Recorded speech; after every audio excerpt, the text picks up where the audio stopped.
All right, so the first thing we want to do on any one of these if you come to a new installation, is get a connection to the switch, or I don't know if you can do it back from the head end on your other end. I would assume you can. But if you do a snib hunt and config, we're going to go ahead and offline devices only, search for, Hold on. I can barely see. Hold on, yes. Give me a moment. Okay. So now what you're going to see here is this unit, it's only going to give you one line of variable values at a time. Okay, so in this instance, we know what IP addresses we want here. Is this what we still want? Yep.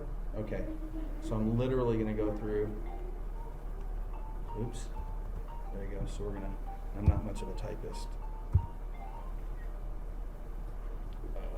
126.1. Okay, so now we've done that. Confirm that. We're gonna. This is important for you guys with your internet. The port value, the device port 10,001. Depending on what you guys are doing at your firewalls, at the very least, that's what this system needs. 10,001. Okay. So that's always going to be the value you see here unless somebody's changed it. Subnet mask.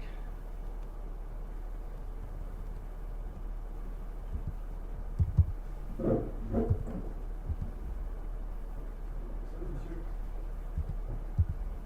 going to be changed. Eventually it'll change. Well, it may be today, because that's the way Okay. we're going.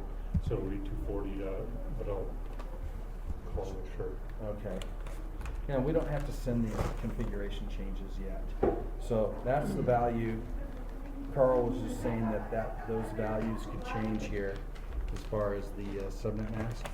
So that's what we're going to be looking at. Let's see what I got here. So it would be 255, 240, 0. 40. And then the other for our switch will be 112. We got all that. The 240 I dropped the ball on. Okay, so we're gonna go 240. Right. Dot zero. Okay, and I'll change that here. Dot zero. And as you can see, I'm just going through and selecting the different stuff that we need. Oops, dang it. Are you saying it's 1,001 or 10,000? 10,001 is the port value, and that's from the IT standpoint. It's something that they'll want to make sure that both ends are open. Yes, sir. So on our default gateway, let's see if we can do this. 112. Or it's 4.112. Wouldn't it? 4. Yeah. Oh, 4. Damn it, you just said 4. I can't follow directions. Not 12. Not 1.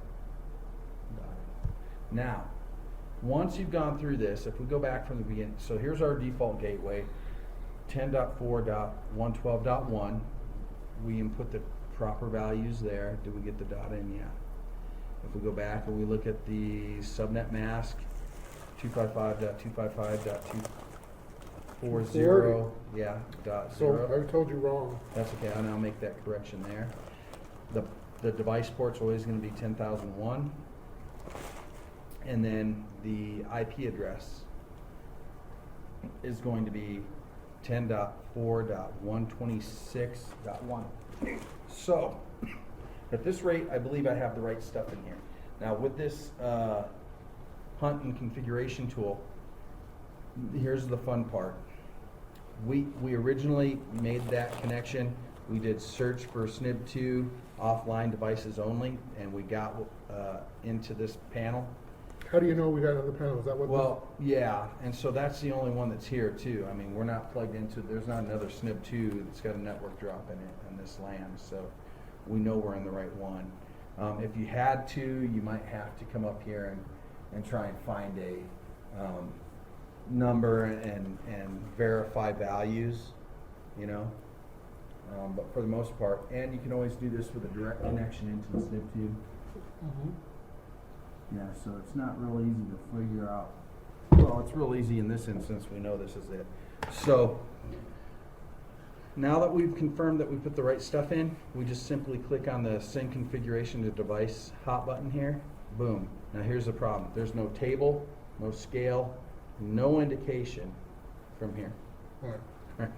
So one of the things I do is, if the network allows us to, I'll usually go back and, oops, I went and closed that, and that might have been where my SNP configuration tool was. Where was that again?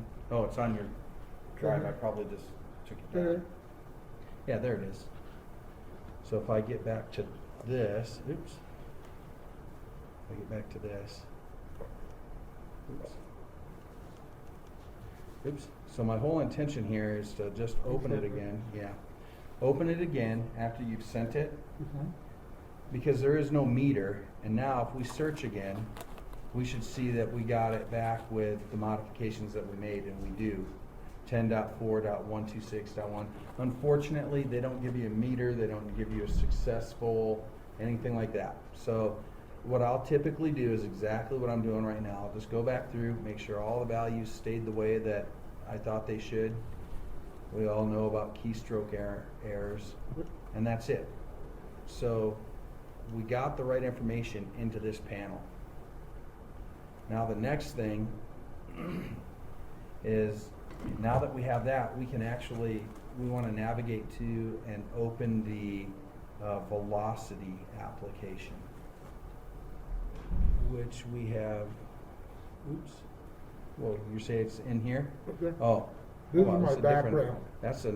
That's a new icon for me. So what's going to happen is now technically we need to make sure that all of the services are always running. Sometimes you can see that down here if you've set it up to I not did, be and hidden. it should have run. And it probably is. I don't see it. It'll come back and tell us that there's a problem if it doesn't run. And I'm sure you opened it up once before. Yeah.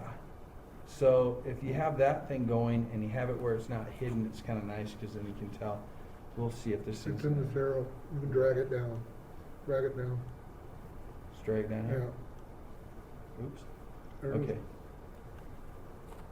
Looks like, let's see if it'll open. Right click.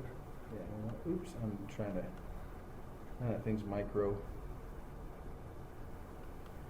Did I drag it up on top of something else and it's unhappy with me? There. I thought I dropped it there. Where the hell to go? I don't know. I'm very good at dropping things, I guess. I find this whole thing